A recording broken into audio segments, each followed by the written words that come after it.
Hello, मी आहे सविता आणि आज आम्ही चाललो आहे कर्जतला. कारण कर्जतवरून उद्या आम्ही जाणार होतो मुंबई ठाण्याला भाच्याच्या बारशासाठी. तर पहिल्यांदाच आम्ही असं दिवसाचं ट्रॅव्हलिंग करत होतो. सकाळी लवकर उठलो आणि 7:15च्या दरम्यान जायला निघालो. त्याच्यानंतर दुपारी 2च्या दरम्यान साताऱ्याच्या पुढे एका ठिकाणी जेवण्यासाठी थांबलो. ऊन जास्तच होतं त्याच्यामुळे सगळे कंटाळलेले आणि पिल्लूनं सकाळी नाश्त्याला काहीच खाल्लं नव्हतं. तिला तर जाम भूक लागलेली. जेवण वगैरे केलं आणि आम्हाला कितीही सर्दी होते आम्हाला आईस्क्रीम तर खायचंच असतं. हिनं आईस्क्रीम खाल्ला. मग संध्याकाळी 5च्या दरम्यान चहा आणि थोडंसं काय ते खाऊया म्हणून थांबलो. तिथं डोसा खाल्ला आम्ही सगळ्यांनी.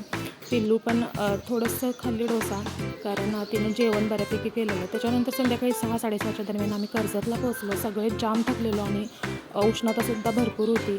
आलो आणि फ्रेश झालो आणि असा होता आमचा आजचा दिवस. कसा वाटला ब्लॉग कमेंटमध्ये नक्की कळवा. पुन्हा भेटूयात नवीन ब्लॉगमध्ये. तोपर्यंत बाय.